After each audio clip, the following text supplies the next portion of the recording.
about how hard you can get hit and keep moving forward.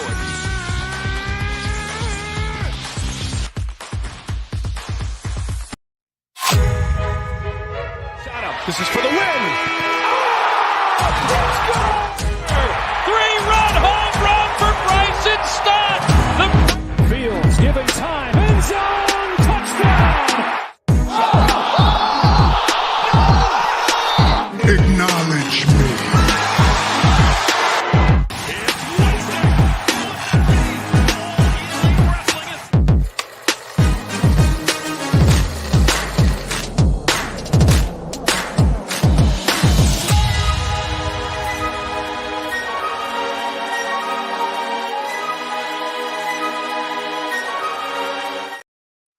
And welcome, everyone, to the first ever episode of the Debate Center here on the Bloodline Entertainment Network. Ladies and gentlemen, welcome. If you're watching us on Twitch and on Facebook and on YouTube, subscribe to the Bloodline Entertainment Network. As well, we will go ahead and provide not only just sports, boxing, MMA, baseball, basketball, all in one here in this network. And go to bloodlinenetwork.com. Ladies and gentlemen, welcome once again. And let me introduce my other host, my brother, my blood right here, mi sangre, my all, the man with the rage that will bring that rage in that cage, ladies and gentlemen, and bring you some pain. He is also part of the MMA show as well. And he is a boxing knowledge doctor right here. He is a certified boxer right here, coach. And definitely the man himself, Coach Rage. What is going on, Coach? Same old, same old. How you doing? Same old, same old. Ready for some talk, a lot of previews, a lot of fights. We have three topics that we're going to touch today that I'm excited to go ahead and to speak about. And of course, want to shout out to everybody on the live chat. Thank you everybody for tuning in. Oh man, it's a fight. Oh yeah, DeMarcus Cruz. Okay, thank you so much, everybody. Yes, but it's time to get into the action. Let's get into it, Coach. We're gonna get on. First of all, I want to talk about this one here that I want to debate about, and of course, the one that I want to debate is, of course, Jake Paul and Nate Diaz. Of course, I have to debate that one before we get into the main topic. So people that are watching will get into it. We have three topics we're going to discuss about, but right now, we only want to touch this one briefly. And I want to get your takes on this, especially, Coach. Now, we're seeing a lot of former UFC fighters taking a lot of these prize money fights. We consider this a celebrity fight. And, we've seen like Ben Askren. We've seen, of course, Anderson Silva taking this. And now we have Nate Diaz, who, of course, has a great credentials in the UFC, in the octagon. Has done tremendous, especially, the most famous one, him choking out Conor McGregor, beating Conor McGregor for the first time, and elevated his career more than where he's at, prior to that, and where he's at now. Do you feel that him taking this fighting with Jake Paul, was the right thing to do? Was this tarnish his career in the world of mixed martial arts for him to actually take this, you say, celebrity boxing? Give us your take on this. Yeah, I don't think anything could tarnish either Diaz brothers' careers, either of their legacies. Their fan base love them no matter what they do. This fight is obviously, like you said, it's a celebrity fight. It's a circus act. Yeah. But there's money there. There's good money there. And a lot of the guys, a lot of the MMA fighters, and the reason the MMA fighters are doing these promotional boxing gigs, it's because MMA fighters don't really make a lot of money. Boxers make, elite boxers, high level boxers make a lot of money, but the highest paid MMA fighter is earning a fraction of what the high level boxers are paid.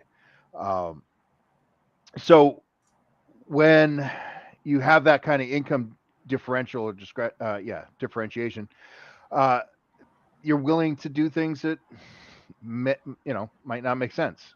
Right. I think a lot of Jake Paul's knockouts were were fixed. I think a lot of the guys were paid to make it look real, and they were paid well. Um, yeah.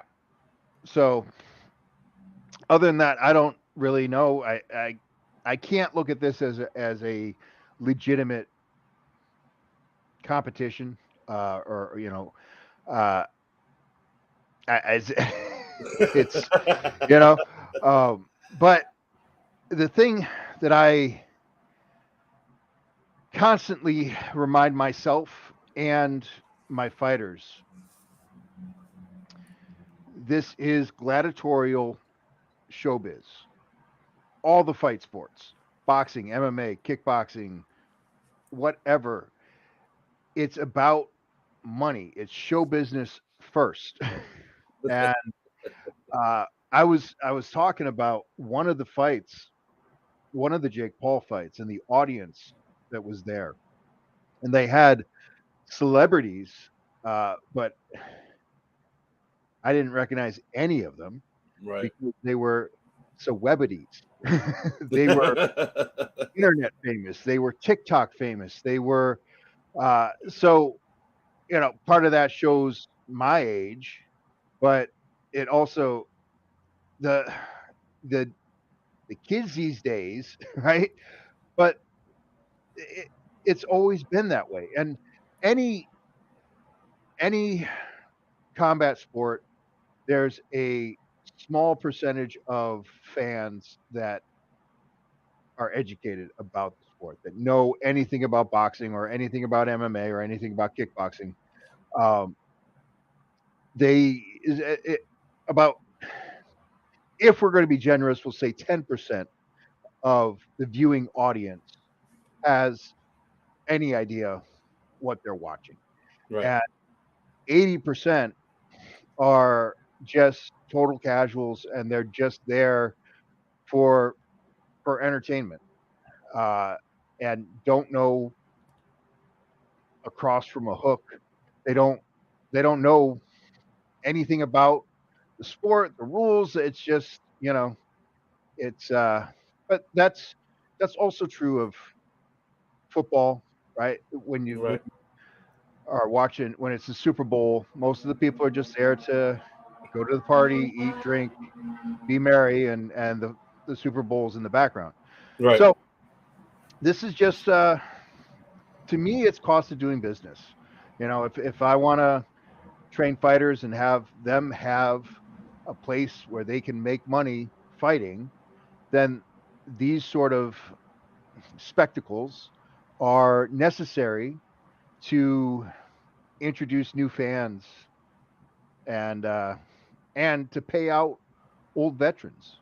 This is going to be a great payday for Nate. Yeah. I feel, yeah, it's a great payday for him.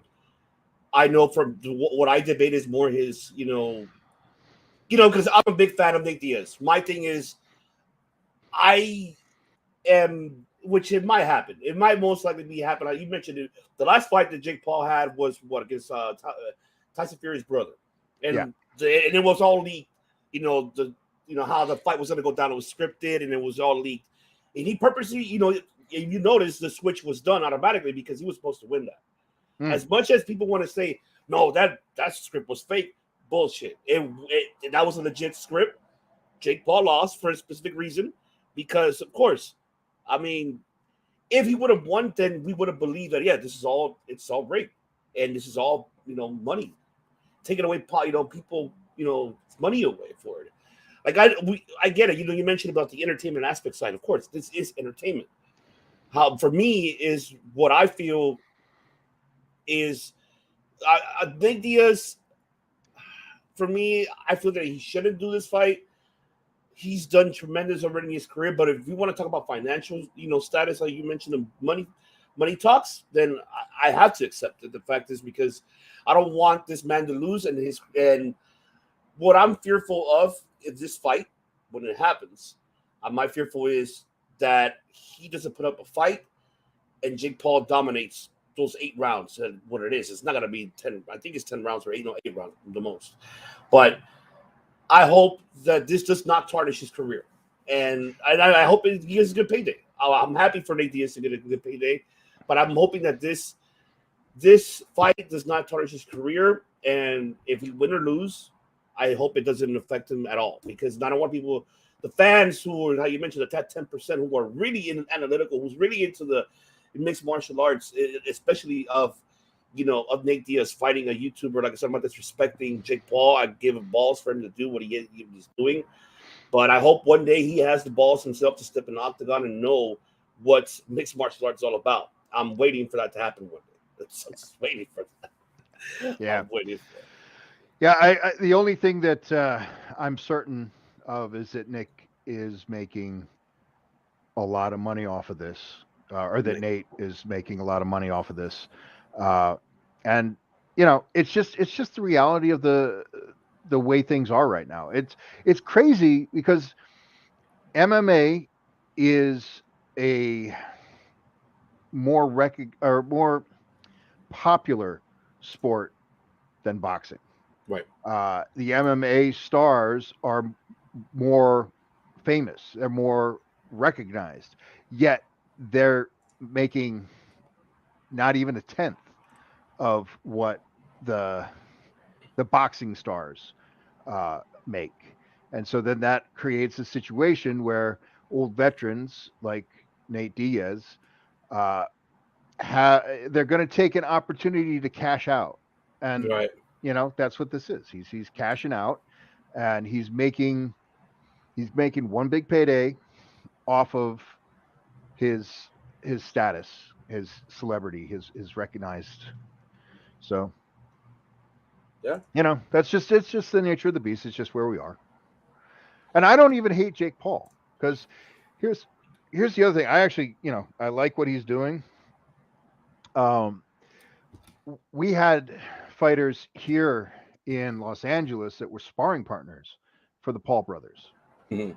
and they were getting paid very well just as sparring partners. And then a lot of the undercard of the Jake Paul and the Logan Paul fights are legitimate boxers, up and comers, and they're getting an opportunity on a card on a venue that they wouldn't otherwise get. Like, had they just gone the traditional boxing route and worked for the small time promoters and tried to work their way up, they wouldn't have gotten the exposure, and they certainly wouldn't have gotten paid as well as they got paid. So, it's a double-edged sword, I guess. It's there's a silver lining, I guess, is what I'm trying to say. Yeah. No, I agree 100%. I mean, we'll just, this fight's gonna happen in August, so we'll see how this will turn out to be, and we should give it the best for Nate Diaz and see what happens. I hope he knocks out, Jake Paul. He needs to get knocked out. He needs to get knocked out. I just hope one day he does take his boxing career professionally. I still don't consider this as more a professional, even though he's fighting a professional mixed martial artist who's retired. But fight someone current, fight someone, step into the world of boxing. If you really want to get into like professional, they're not gonna happen. Their formula is working. Their formula is working. So Yeah. why ain't broke, don't fix it. They're laughing all the way to the bank, right? Yeah. That's what it is. And all right, second topic of the night that we want to talk about. This is your topic that you would like to bring up, and I would love to hear your take on it. And of course, this is happening on May 20th. This is this is going to be an exciting fight, as we have for the undisputed lightweight champion. We have Devin Haney, versus, of course, to defend the crown versus Vasily Lomachenko versus so you have Haney and Loma. This is going to be one of the most anticipated fights before we get even to the last topic of the evening. But this one, I'm very excited, especially for that class itself, that lightweight class. And you have two tremendous fighters that are really going to give it all in this fight. And this is your topic, Coach. Bring it up. Give us your take on this fight, and Well, What again, sign of the times, right? So this is the title fight. This is the undisputed championship, and it is gathering less excitement than the fight that you and I are going to talk about after this, right? And it's because the fight that the main fight that we're talking about is so exciting and so interesting, but they've done such a great job using all the other venues of promotion, social media, etc. So this fight here, Haney and Lomachenko, this should be the main fight that we're talking about, but it isn't. Boxing has, man, boxing is a hot mess as a business, as a sport. There's so many sanctioning bodies. There's so many different belts. There's so much bad politics. There's so much corruption. There's so much. It's just it's really really grimy. But every now and then, talent really does creep up to the top, and these two really are incredibly talented boxers. Lomachenko has so throughout modern history, and probably throughout all history, but definitely throughout modern history, there are boxers that come along, or we can say fighters that come along that change the sport. So Muhammad Ali changed heavyweight boxing. Uh, then Mike Tyson changed it again. Yes. Roy Jones Jr. changed boxing, the entire sport of boxing, with his style, and it's trickled down to before Roy Jones. People would throw left hand, right hand, and now people are throwing jab hook. Like a jab hook combination wasn't really taught or didn't really exist before the mid 90s when Roy Jones made it look like, oh, this is what you're supposed to do. So Right. Roy Jones Jr. is another example of somebody that's changed the sport. Lomachenko is a modern contributor who has advanced boxing and has changed boxing. And what he has contributed and what he has changed is he took the footwork to another level. He took footworks and angles to another level, and in a few short years, it's really altered boxing as we know it. Oh yeah, Yeah, tremendously. I mean, it changed throughout the whole last 3-4 decades of how the footwork itself really changed, and that's something that I feel that a lot of people don't really pay attention to.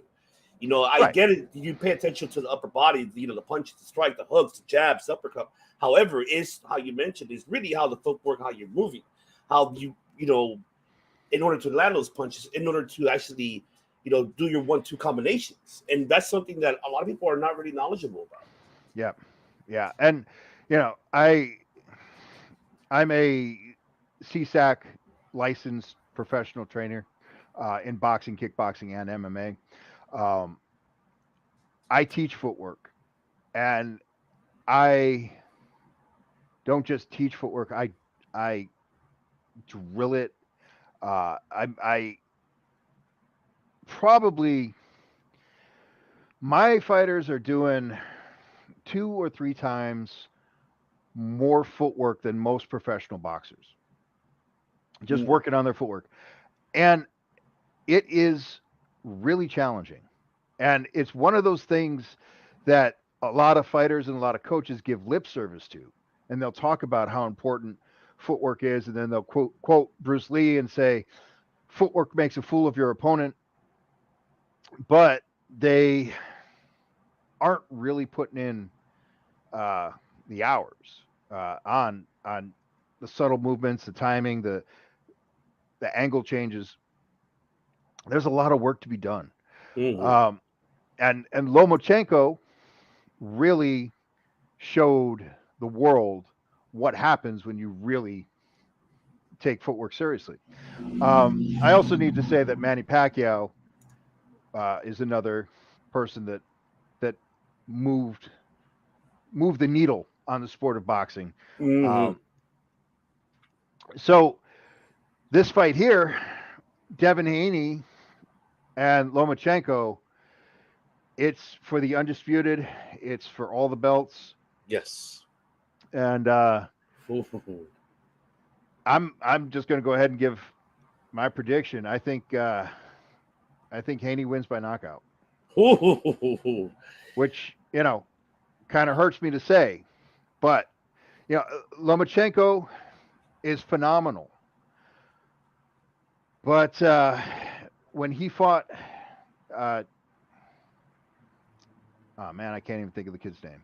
The last Tio, fight, Tio. no, Oh yeah, Teofimo Lopez when he lost that fight. yes, I saw the highlights. Lopez. Yeah, yes, Lopez. Yes, Um, Lopez showed everyone the blueprint, how yeah, to how to shut down Lomachenko's game and how to beat Lomachenko.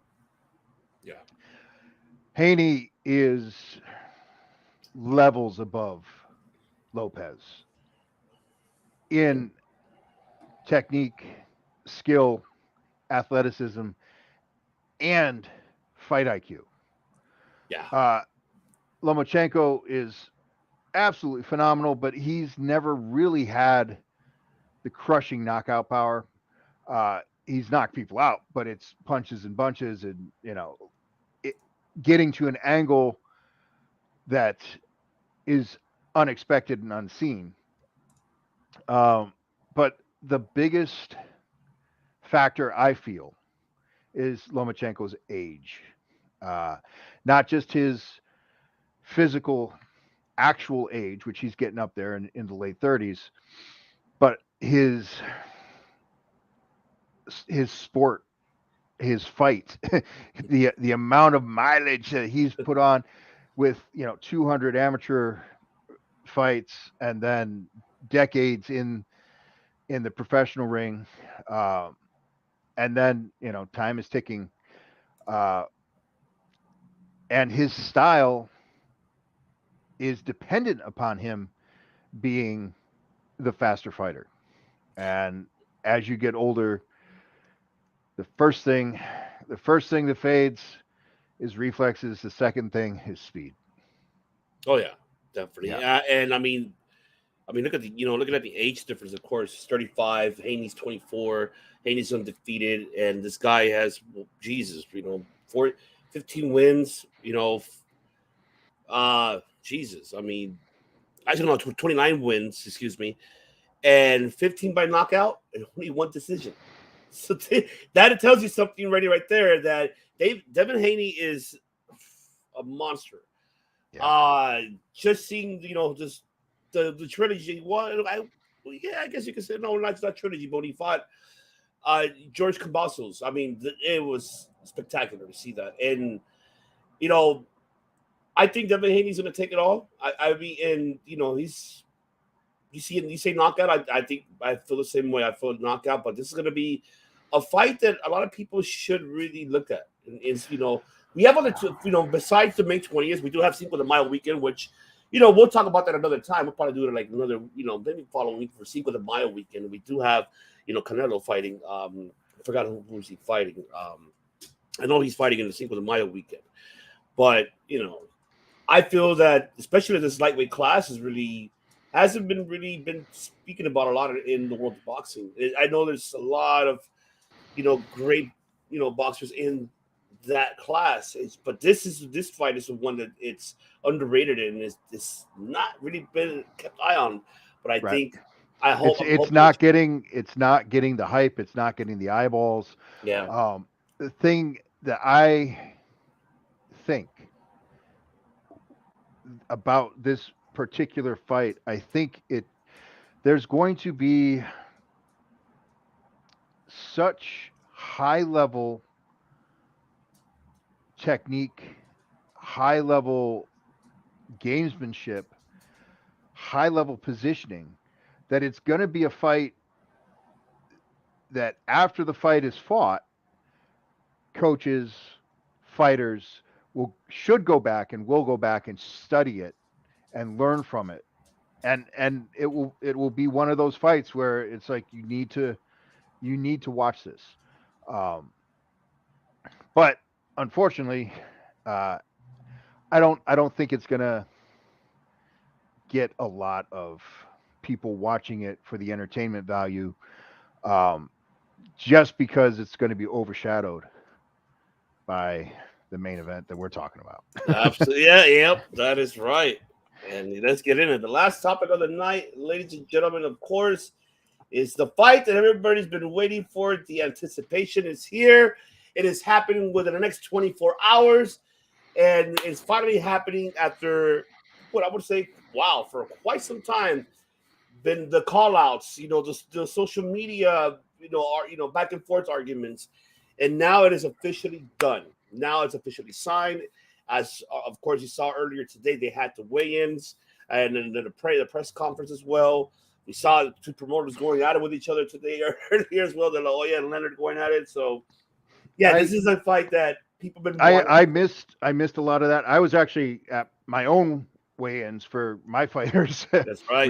we fight tomorrow night. So I missed a lot of the commotion. And I don't know what you're talking about. The promoters getting into it. Tell me about that. Well, they just verbal exchange pretty much. Nothing really big, big. It was just only more verbal exchange. My fighter's better than your fighter type of style. Oh, okay. So it wasn't really like, oh my God, it's just seeing De La Hoya and Davis, pretty much just going at each other's throat during the press conference. But it wasn't really like about, oh my God, it's a big deal. Yeah, I'm thrilled that this fight is happening. A lot of the old school boxing people are a little resentful about this fight, right? Because of exactly what you and I just talked about, where there's rankings and there's a structure and the big fight should be Loma and Haney. Yes.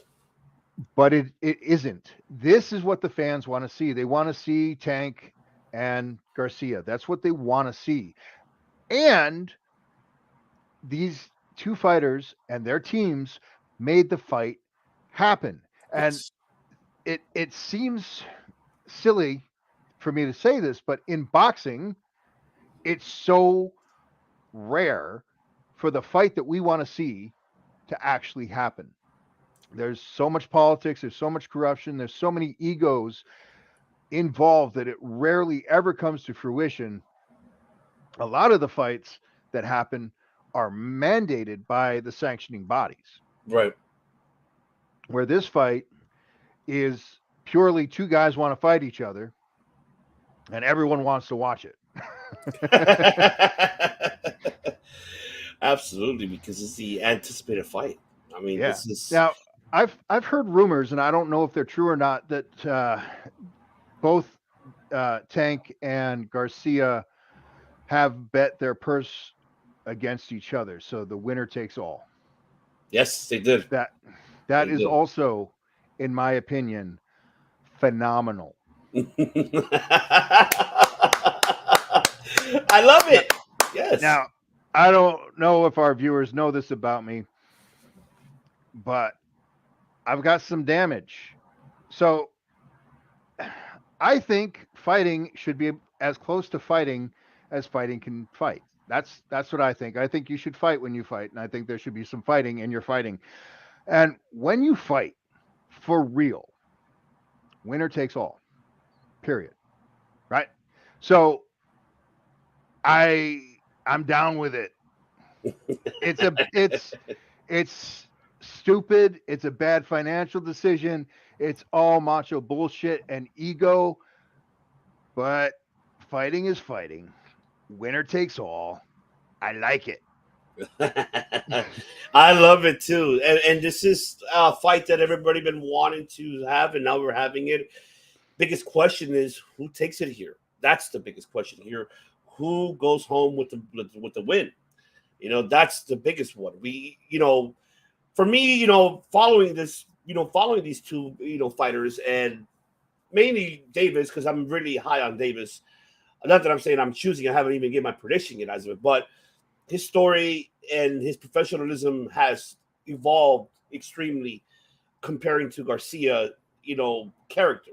I feel Garcia's character has not yet reached at his peak, and I feel this fight could take him to that level.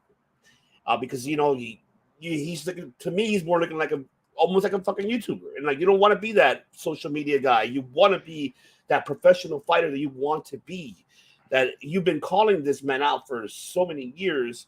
I think when you first made your name known in the world of professional boxing, coming in at 19 years old and coming in and making your name known as who is Ryan Garcia, and we are seeing that.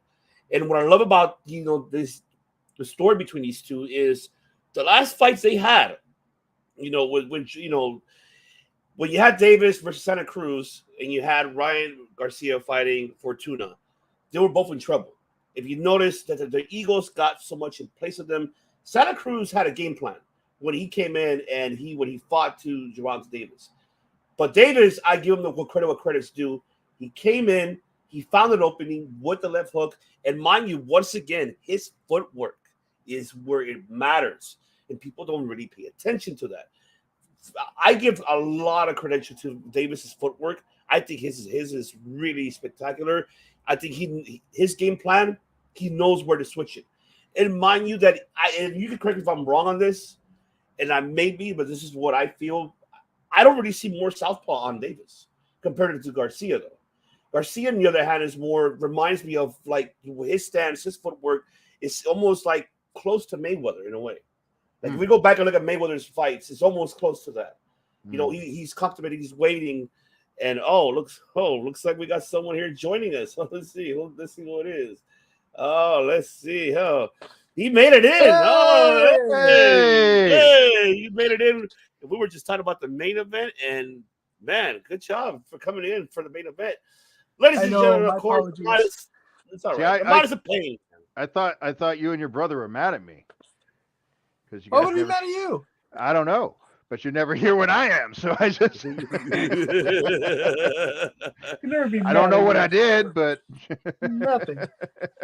But yes, ladies and gentlemen, we have Alex Martinez from Championship on the Line podcast. Another one you should follow, ladies and gentlemen, as well. Championship on the Line. They're almost besides doing pro wrestling and MMA. They also interview upcoming stars, future stars in the world of professional boxing. And so really subscribe to the channel, tune into them. The description will be right below. But Alex, welcome to the Debate Center. First episode of the Debate Center here. We already knocked out 2 topics, and now this is the last topic, which was Ryan Garcia and Gervonta Davis. So as I was telling Coach, and I feel that I was comparing both of their styles and their footwork. Like I was mentioning that I feel that Davis doesn't really use that much southpaw compared to what Garcia does. And Garcia's footwork is kind of like similar to reminding me of Mayweather back in his prime, which I feel like he's calm and collective, and then he comes in. But I feel that the last 2 fights that they had, was Davis versus Santa Cruz and then Garcia versus Fortuna. They had to test themselves to that level if they're ready for this type of fight. But it's tough, like giving predictions. If I want to give mine on this one, my heart is saying, and I know people are gonna be like, but you're Latino, you should go for your Latino guys. I am more an analytical guy. I have to go with Davis on this one. I think Davis, for me, and we've seen it a lot in the world of mixed martial arts when it comes to height and reach. It's proven wrong.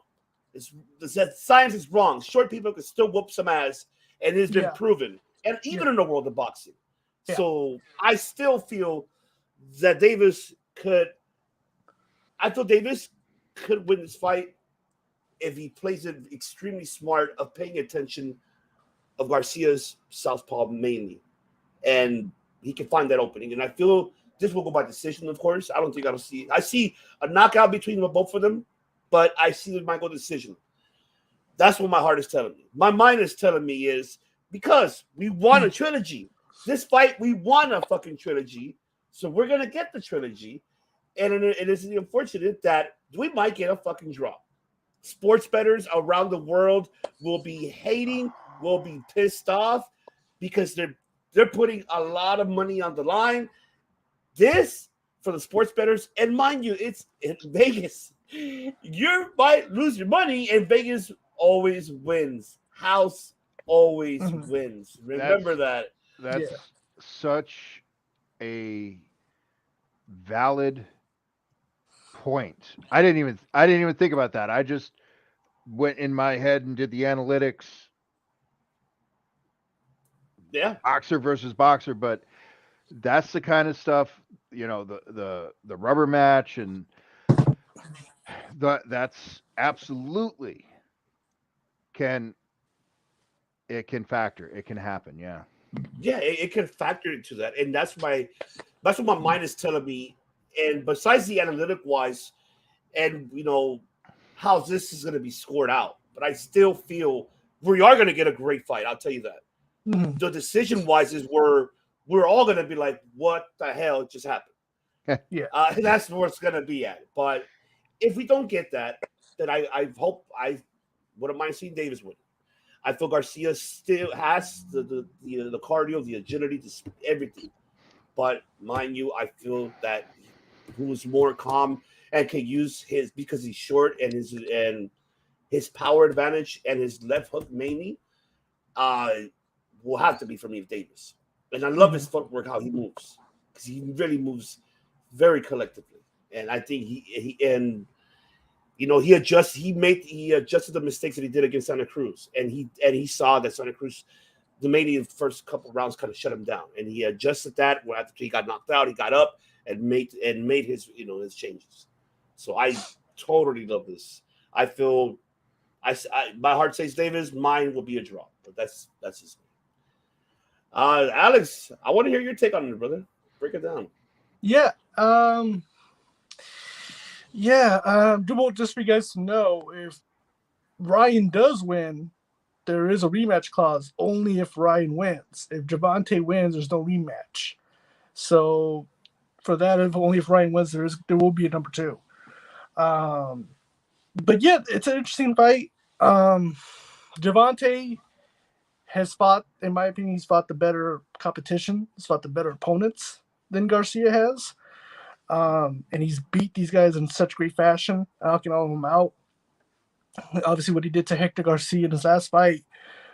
Getting a tuna fight, which I think was a smart decision for Gervonta. Ryan decided not to do it, which was kind of like, it could go both ways. Either, maybe he's taking very seriously with the camp, want a longer camp, longer preparation to prepare for Gervonta, but I think it would have been smart maybe to get another tuna, because especially since before his last win, he didn't fight for like a couple years. So, it's good to get as much ring activity, but it's gonna be close.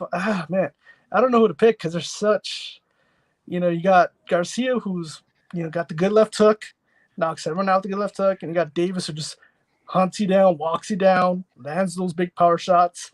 And part of me thinks, sometimes speed kills power, but in certain ways, in this situation, if Davis catches him, we've seen Garcia get knocked down, we've seen him get dropped, will he be able to get back up with a Davis power punch? I don't know. That's something that, we're going to have to wait to find out. I mean, obviously Garcia did get up when he got dropped by Campbell, and he won after that, went for the kill, and knocking him down. So that just shows that he has a heart, has a skill to go and get the win. But, we'll see. I'm going to go with, I think Davis gets it done. I'm going to go with Davis knockout in the later rounds. I think he gets it done probably the 8th, 9th round. Yeah. Wow. And just to comment right quick in Spanish, because someone was asking what time is the fight. Ahora, yes, sí, Orlando, exactamente la hora va a ser 8 de la noche el tiempo de 5 de la tarde el tiempo pacífico, 7 de la noche el Central es cuando comienza la pelea. para que puedas ver ahí pues obviamente el pay-per-view y ahí lo puedes ver. Ojalá pues algún día pues pues a ver cómo va todo. Pero gracias por escucharnos y por vernos aquí en el canal de Bloodline Entertainment Network. Gracias. I had to translate that, gentlemen. But Yes, also, the time. That's cool. What No, time you're is the fight in English? but also Oh, too. go for it, Alex. What were you gonna say? Oh, oh, oh no! I was gonna say like this is his second. This is Ryan's second fight with Joe Goosen. So people don't know Joe Goosen's a legendary trainer, and it's his second fight with him. So it's kind of like we're gonna see, because usually this is why I was saying that he should take the tuna fight because I think it's such short notice, short time to take on a big fight like this, and only been working for a trainer for one fight. So I think for him to get to know his trainer, get to know his fighter, there should have been more another fight before this. But we're gonna see. Obviously before he was training with Eddie Reynoso, which is Canelo's trainer, but that fell apart, and now he's with Joe Goosen, which still is a good trainer. So it's going to be interesting to see what Goosen comes up with the game plan. But I'm interested in that. Oh yeah. I mean, but did you don't feel that the fight that Garcia had with Fortuna was not a tuna fight for you? Didn't it feel that way for you? No, I mean, no. Fortuna's a good fighter. Fortuna was a former world champion. Was a good test for Garcia. No, I wouldn't say it was a tune-up. I think it was a good fight for him, and it was a good test because Fortuna is a very, very tricky fighter, and Garcia did really well against him. And I wouldn't say it was a tune-up though, but I think originally he was supposed to fight Mercito Gersta, who would have been a kind of a tune-up, but he said no to that. So instead, he's decided to just go with the Davis fight. But yeah. Absolutely. And yes, Coach, the time fight is, of course, at 8 o'clock Eastern, 7 o'clock Central, 5 o'clock Pacific Standard Time is when the whole card begins of this fight on pay-per-view. So make sure you guys purchase this incredible fight. This is going to be it's spectacular. But yes, Coach, we want to hear your prediction. Boxing. Yes, boxing. Excuse me. I've been like everywhere all day, so I apologize. Boxing. Boxing is boxing. People. Garcia has incredible speed. He even for the weight class, he is blisteringly fast. And the thing that's unusual about this matchup is that the taller, longer, rangier fighter is the faster fighter, and that is pretty uncommon. Both fighters possess knockout ability. Gervonta Tank Davis is a knockout artist. He is a power bomb killer, but Garcia is dangerous. So earlier, Richard, you were talking about all the different trainers that Garcia Alex has had, and that's why he's mad because I'm mixing up the brothers' names. in the wrong name. I'm sorry. Man. We've been doing this for how long? Well, usually your name is written down here in the corner, so I don't actually have to look at your face. I put my name. It's not my fault in show. I typed it in. That's Sorry, producer's Alex. fault. So as Alex was saying, Garcia has been through several trainers, and the reason that is Garcia is a certified hit case. He is legit bipolar, and I have insider information on this, and actually one of my fighters has connections to a previous camp of Ryan Garcia, and so he's incredibly difficult to work with. So he's extremely talented, but he is a problem child. He is difficult to work with. He was lucky enough to fall into the camp with Canelo, and it fell apart. It didn't work, and that is squarely on Ryan Garcia being impossible to be around. So it's his natural talent that has gotten him here, but then because he's hard to work with, he actually has a lot of skill gap. He has a lot of holes in his game. His defense is not world class. It's not where it should be, given where he is right now. It's not at the level where he's competing, and it's never going to be, because defense, it takes a lot of work and a lot of training and a lot of patience, and he just doesn't possess it. So Gervonta has more power, more skill, the better strength of schedule, and so to me, it's pretty obvious Gervonta is going to win this. Ivan, you pointed out a very valid point that the smart business move is for this to go to a draw, so and you can have the rematch, then you can have the rubber match. Yes, so if those kind of shenanigans happen, that makes sense. But let's just say, in a perfect world where it's a real fight and there's no manipulations, there's nothing like that, I see Gervonta getting the knockout win, round 6. Ooh. Yeah, Garcia is going to do really well in the beginning, Mhm. and then it's going to go, this one wins around, that one wins around, back and forth, and then Gervonta is going to find it. And I think it's round 6, but it could be later. But I'm going to say round 6. I love it, the fact, because it's this, and the good thing is, one thing that I forgot to mention, that they both made weight.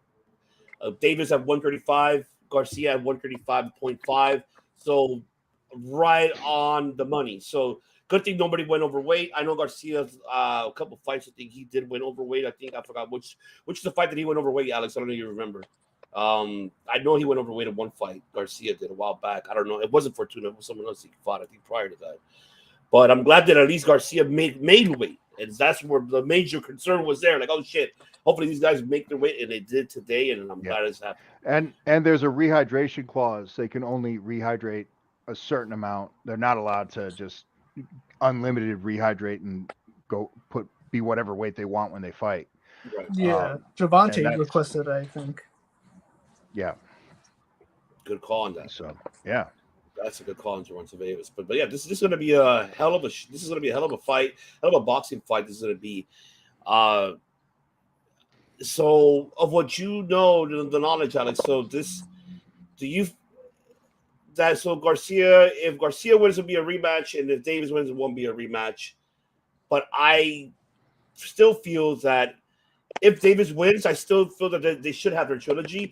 But the one thing that I don't want this to kind of prolong it is, I don't want this to be like another Canelo and Triple G type of situation, because then that's how you know that it's really more the entertainment aspect side, which we're already seeing it now. We've been seeing it before this fight was officially in paper, in writing.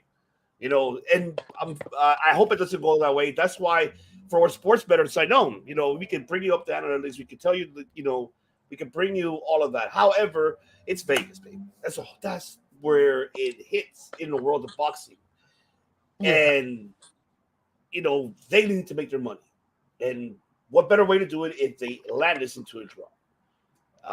But like I said, this is we'll see the outcome of this boxing fight. And it could be like Fury and Wilder. Look at that. They had big fights, That's absolutely true. First fight was a draw, I believe. And then, yep. So it can be like that too. But yep. I don't know, even if Gervonta wins and he dominates him, there's no need for a rematch. There isn't. I mean, if he just dominates him, he just knocked him out. What's the point of having a rematch? And there's there's a future for either fighter, but let's say Tank wins, his ranking goes up, and he'll be in the number 1, number 2 spot after this. So Yes. he'll be fighting Haney soon, actually. That will be fun. Ooh, wow. Yeah. Oh my God. That'll be whoa, that shit can just give me chills. Oh, don't let that happen because oh my God, that'll be the fight of the century as well to see. No. Oh no, you don't want to see Haney? I want to see if he moves up, but I would love to see Inoue versus Davis. I think that would be a great fight. If Inoue does eventually move up, I think he will eventually. But if they do meet up, I think that'll be the fight to watch. Oh. But you guys, you don't know who Inoue is, Ivan?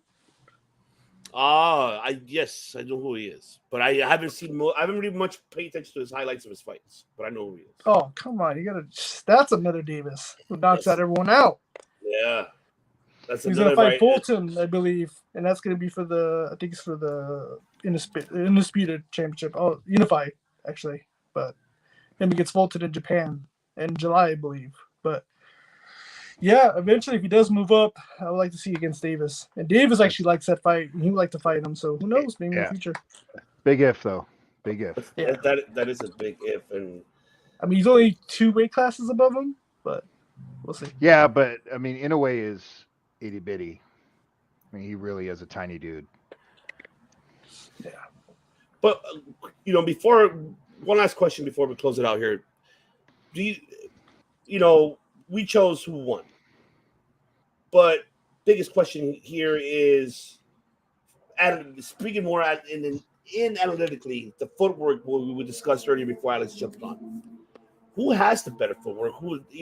So by us choosing Davis, is we can feel that his footwork is way better than Ryan Garcia's footwork. Pretty much, we could say. I mean, if we want to touch that at another, analyze it, could we say that, or what could we, or what could we, or what can we expect? I would say that, but that's just because Gervonta is phenomenal. Because Garcia's footwork is not bad; it's pretty good, and his speed is really, really impressive. What I see lacking in Garcia is ring IQ and defense. His defense is he's got holes in his defense. Oh yeah, I mean, yeah, because I think Davis is just going to try to put him against the ropes and try to land some power shots. Davis is very, very good at cutting off the ring, and that's going to prevent problems for Garcia. So, obviously, I think the only way Garcia has advantage is keeps him in the middle, so he can land his shots, keep the jab, keep distance, and when Davis comes in, he can land that left hook. I think that's a chance where he will find success, but I think Davis will, try to bully him, kind of put him against the ropes, land those big shots, and show it for the KO. But yeah, we'll see. See, the thing is, we keep talking, that left hook, right? It's like if Ryan knocks anybody out, it's with that left hook. Gervonta, either hand, any punch. yeah, and Tank can create level changes and angles, and he's really good. He's really good. He's got a complete skill set, and he's got punching power. But he's a shorter guy with the smaller reach, and that is, see, there are advantages, right? So right. Gervonta, first of all, didn't talk about the chin either. That's what Gervonta has a better chin, and I would say Garcia's chin is questionable. It's questionable because he's been dropped by guys that aren't known for their soul crushing power. So that's a question mark. But Ryan's got the speed and he's got the reach. Gervonta, he's got everything else. And Oh. Gervonta is a better fighter. Like just as far as like grit, toughness, heart, fighter. I think Tank is a better fighter. I don't know. How do you feel about Alex? What are your take on it? He's still mad that I called him Richard. Look, he froze the screen. he froze the screen. See, now he's left the chat altogether. There you go. Oh, Let's see if he man. comes back.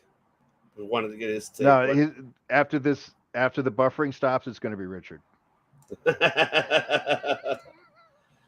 Oh man, how long until the fight? Well, looking at that card, actually, as a matter of fact, let me look at it. Since you're requesting that question, let's look at it. Let's look at the card. Let's see if there we go. So what do we got here? The card. Who's fighting in that? There you go, Alex. Yeah, You're back. what's the undercard for that? That's what I'm trying to look for right now. Who's fighting on the card?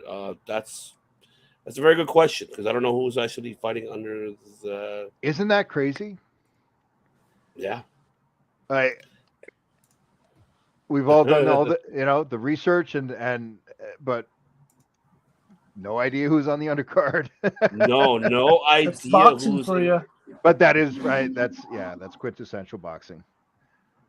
Yeah. So you're from. Oh, he's from the UK, so he doesn't know how to tell time. Okay. Jeez.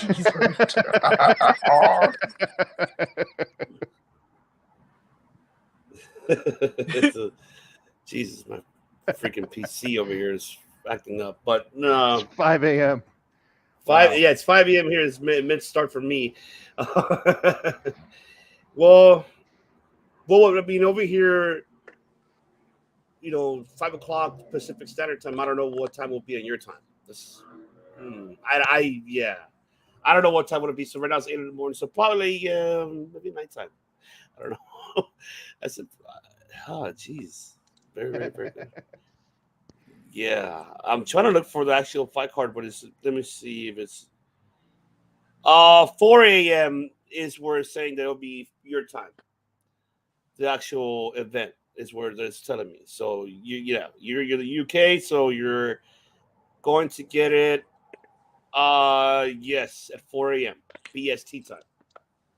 So wow, okay, that's the time you're gonna get it. Let's see. Oh, David Morrell and Yamaguchi Falcon is a co-main event. Ooh, I love Morrell. Okay, thank you so much, Bakley. You should have been here, but I know that you're with your kids, so it's okay. Morrell's good. I love Morrell. That guy is man. That guy's gonna be. I mean, I want him to fight some bigger names, but he will eventually. But yeah, he's very exciting. Okay, I got it here. I got the card here. So I gotta confess that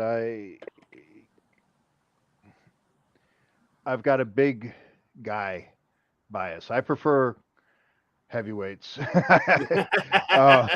So a lot of these smaller guys, I'm like, I don't really know the undercard of what's going on here. But what's the undercard?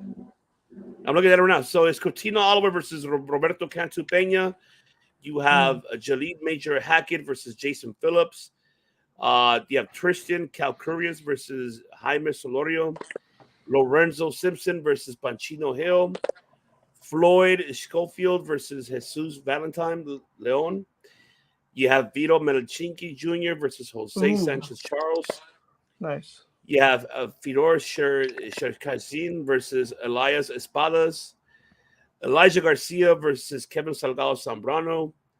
And then Bekir Melikusev versus Gabriel Rosado. And then the co-main event, which is a rematch, by the way. It's a rematch. If you didn't know, Rosado knocked him out with a body shot. And this guy that he fought was undefeated. And Rosado gave him his first loss. So, this is a rematch. And people don't know Rosado. Rosado is a veteran who's had a lot of wars and always comes to fight. So he's a fan favorite. So this is going to be cool. It's a rematch, so it's going to be fun. Awesome. Okay, guys. I'm going to let you guys wrap it up and finish the show. I got to bounce because I've got fights tomorrow. Great talking to you, and I'll see you guys next time. All right. There you go. Thank you so much, Coach. Good luck for tomorrow on your fights. Good Thank luck, That you. is Coach. right. Good luck, Coach. That's right. But yes, The real man. stars are in there. But man, yes, I'm excited. You have 1, 2, 3, 4, 5, 6, 7, 8, 9, 10, 11, 12 fights, 13 fights, 12 fights in the card before the main event. So I know you're excited, Alex. I know you're deeply excited. What should we expect out of the whole card itself? Just basically, you mentioned 2 fights. The one that I actually put in the highlights, the co-main event that Bakley mentioned earlier, which of course is Mora Yamaguchi Falco, and also Rosado and Meleksuva. So these 2 fights are the ones that we should really pay attention to. Yeah, it's the main card, I believe. So they'll be televised in the pay-per-view. But yeah, I'm excited for it. Rosado, I love Rosado. From Philly, so he always comes to fight every single time. He was supposed to fight Gilberto Ramirez a couple months ago, but Ramirez missed weight, so they canceled that fight. So now, he's coming back to fight his opponent, so it's gonna be really cool. But yeah, it's a rematch, and we'll see. Rosado's tough. I mean, you look at his record. If you look at it, it's not the best record. I know it's like 29 wins and like 14 losses. In the MMA world, it's probably decent, but in boxing, it's like not the best. Right. But he's a fan favorite. He's comes to fight all the time. He's very exciting, and comes to fight. So I mean, it's gonna be cool. Let me see. Yeah, he's 0-3 since. Yeah, so definitely needs a win, but Golden Boy keeps him because he's exciting. He's an exciting fighter. He's a fan favorite. So definitely, it's gonna be fun to watch him fight, and we'll see. Maybe he just has this guy's number, because this guy was undefeated. He was a prospect, Ivan, and got knocked out with the body shot. So we'll see. Maybe he can have redemption, or maybe just Rosado just has his number.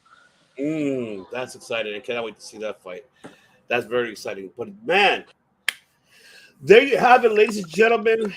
We appreciate you all for tuning in here on the Bloodline Entertainment Network on Twitch and on Facebook and on YouTube. Don't forget to follow us and subscribe here on the Bloodline Entertainment Network.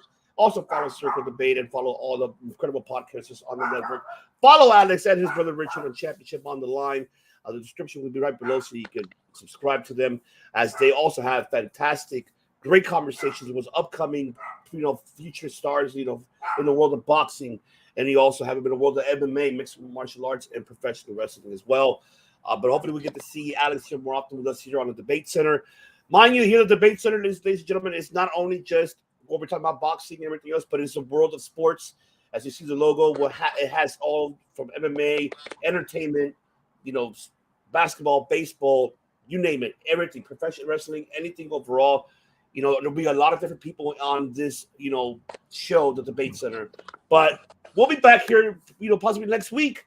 Alex and I and Coach Rachel will be discussing of the aftermath of this incredible card that we will be watching, and I am looking forward for having Alex back on the show, man. Yeah, you'll see me next week for sure. Oh yeah, man.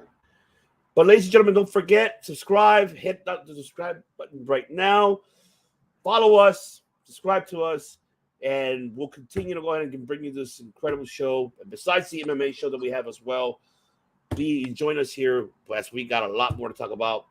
So this is the host, Stevie's One Ivan C, with my other host here, Alex Modest of Pain.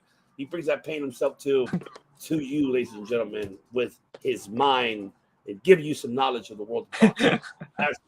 That's what we love him. But yes, ladies and gentlemen, thank you so much for tuning in, and we will catch you guys on the next one.